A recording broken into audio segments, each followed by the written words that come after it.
Hello and welcome back to Rage Gaming and more Shadow of the Erdtree. Today we're continuing into decks for the best weapons of each stat type from the whole list rather than just the DLC. We've got a choice of the top 15 for the best dex weapons here, with quite a few from the DLC included in this list. Keep in mind if the weapons talked about today, they're extremely good, but obviously we're comparing the best to one another, and so some weapons are ranked higher than others. It is also a PvE list, and I've tried to focus on dex weapons specifically, rather than an option you might imagine as dex, but you're actually running it as occult and leveling arcane. Those are going to be in arcane. So as you can see, we've got S, A, B, and C. Let's get started from the bottom. In C. The first weapon we're going to discuss is one from the DLC. It's Rakshas's Great Katana. Now, as a slower, heavy-hitting weapon, as a Great Katana, you might imagine this is not going to get a lot of bleed build-up, but it certainly does, and successive hit build-up, which often goes hand in hand with that, through the Ash of War Weed Cutter. That is pretty much where most of the strength of this weapon lies, where we're able to repeatedly do these horizontal swipes for reasonable range with good poise behind it, which you would commit to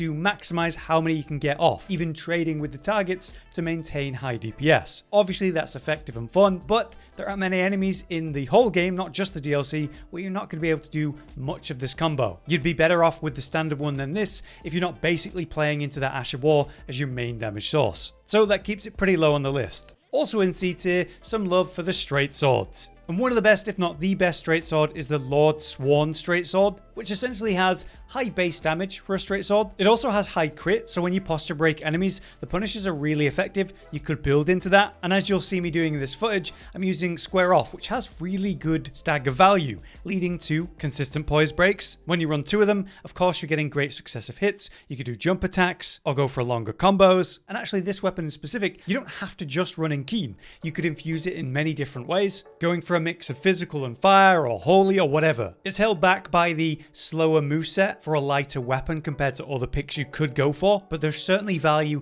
and fun in straight swords, and this is one of the best. Next up though, we come up to B tier, starting with a bow. Yeah, there's a bow in this tier list. This is the ansbach longbow, and I need to very quickly explain why this is here. The Ash of War is broken, whether it's intentional or not. By using the fan shot Ash of War, you fire out these 8 shots, and if only one of them actually hits the target, the game decides all 8 of the shots actually hit, which means you have incredible DPS potential by simply spamming this Ash at medium to close range. That's a really cool thing to say that it's a bow, and with status such as build up of Scarlet Raw or Bleed, you can maintain high DPS over time or even burst. It's actually really easy to use and very effective. And outside of that, just using it as a basic bow was used to beat a New Game Plus 7 final boss in about 4 minutes. So yeah, baseline as a bow is probably the best you could pick, so it absolutely deserves a mention as a primary dex weapon. When that fan shot gets fixed / nerfed, that might be a very different story, we'll see.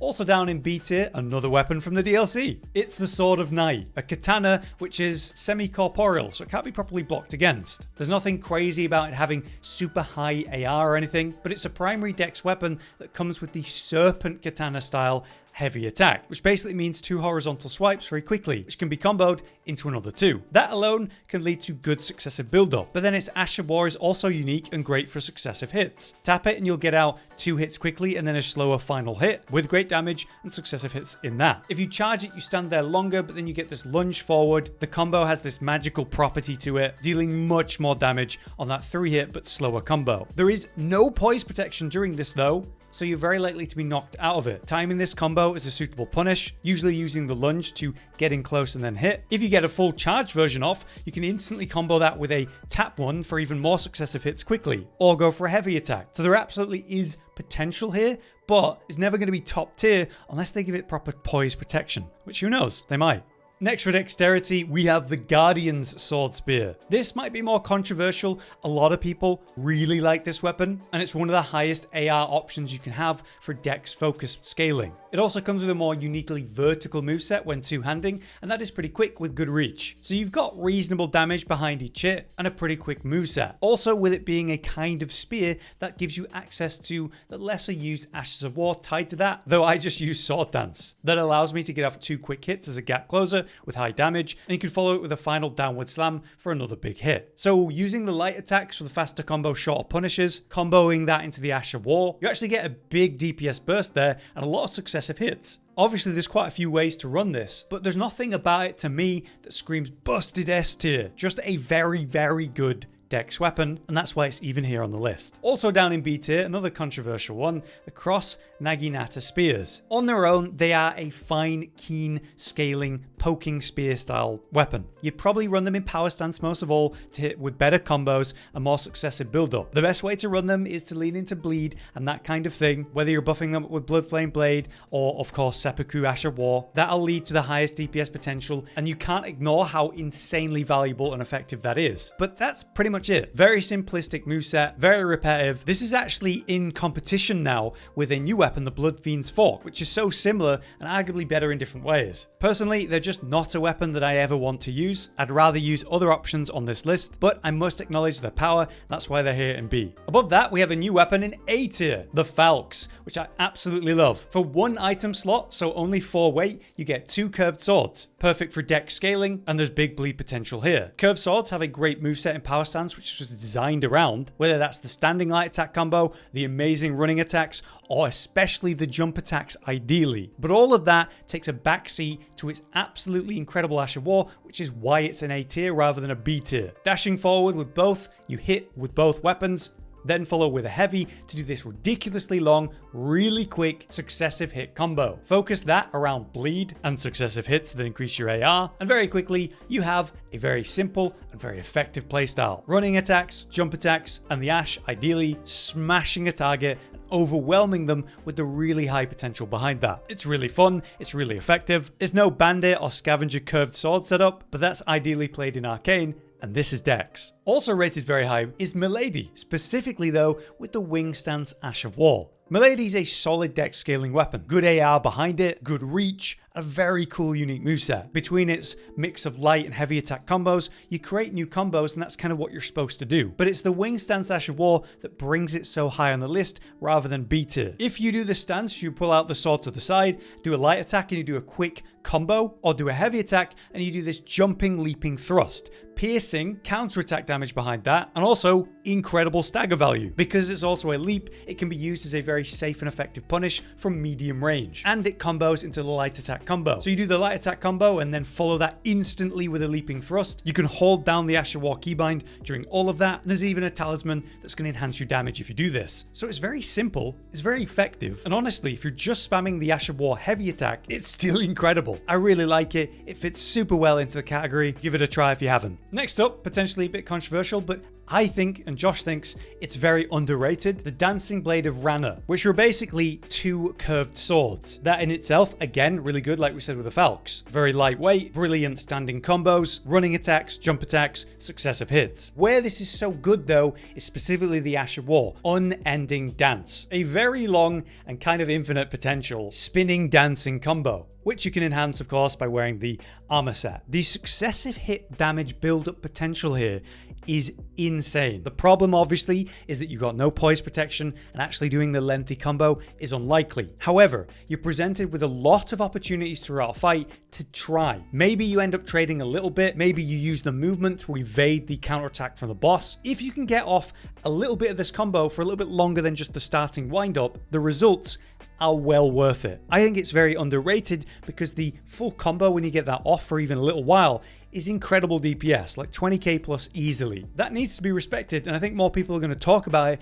the more they kind of get used to using the weapon. So it is a top tier dex weapon, and yeah, a new one from the DLC. Moving on, we also have another weapon from the original game in A tier. It's the Raptor Talons. These would previously probably have been S tier, but they've kind of been overshadowed by new claws in the DLC, which is incredible. But to speak about the Raptor Talons, basically what you're doing is successive hits, bleed build up, buffing with Bloodflame Blade, and then just doing standing light attack combos. There's great potential with jump attacks with this, but honestly I just find the greatest success when I just go hard on light attacks. I like to work in endure so that I have the poise protection to trade and just get it off anyway. 20k, 30k, massive bleed buildup is very viable with this weapon. Obviously you're struggling with lesser range, but compared to say fist weapons, claws, and especially the raptors that have got really long claws, you actually have reasonable reach, at least for the weapon type. So I find them very effective, very easy, and they're definitely at least A tier. But again, I think they've been outshined by new claws in the DLC we're going to talk about. Lastly, for A tier though,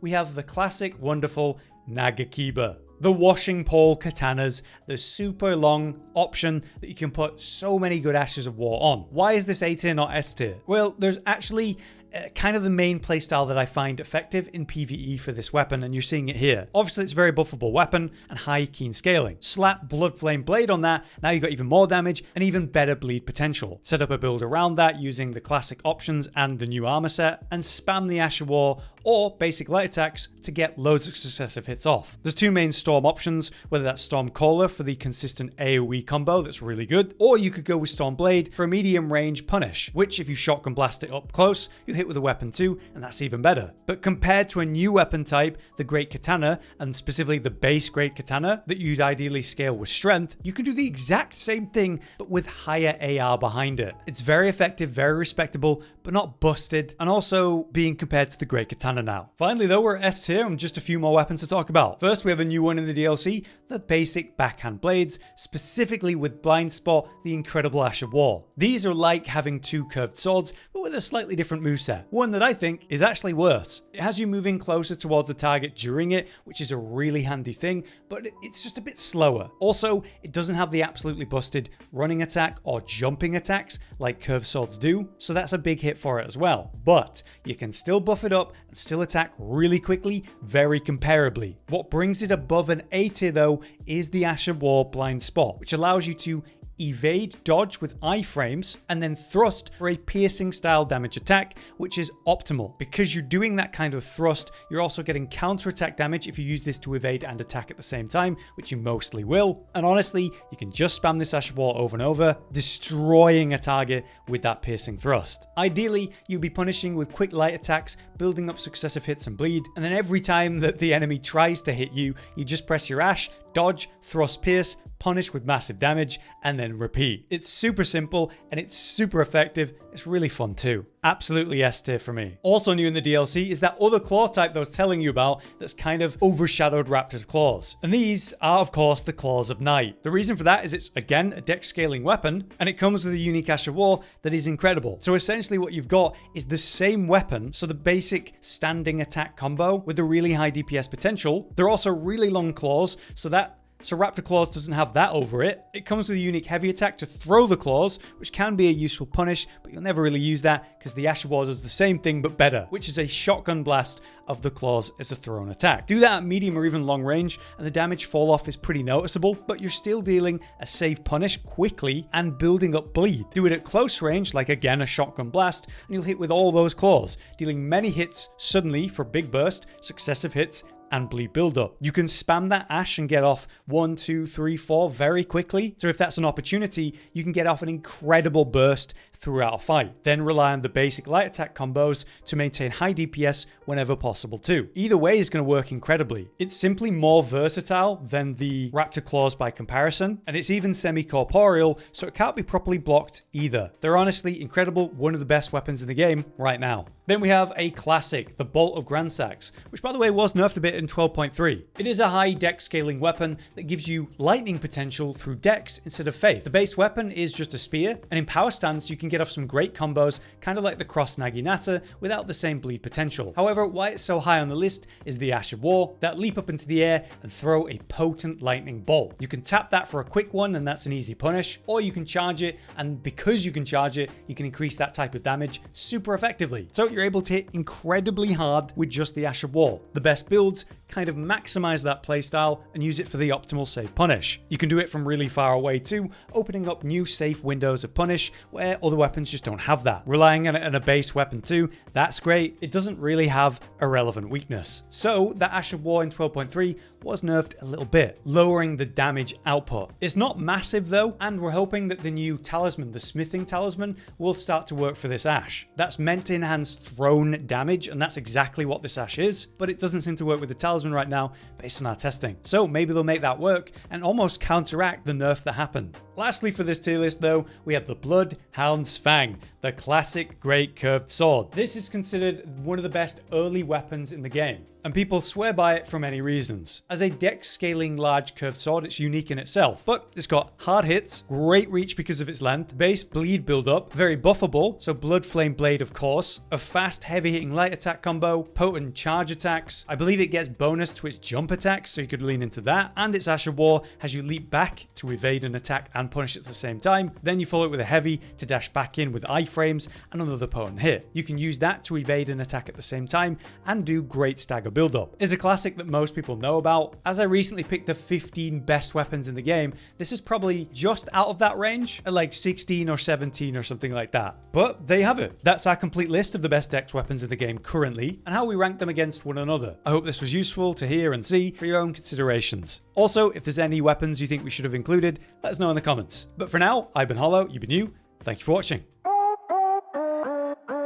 Josh, Cotton, and Hollow with the videos, dropping the humor like a hammer on your tippy toes, bringing entertainment on a daily arrangement to take our insanity and turn it into entertainment. Yes, I said entertainment twice, to reiterate that it is nice to look into your faces on a mostly daily basis when you let us in your homes to make the whole world a stage.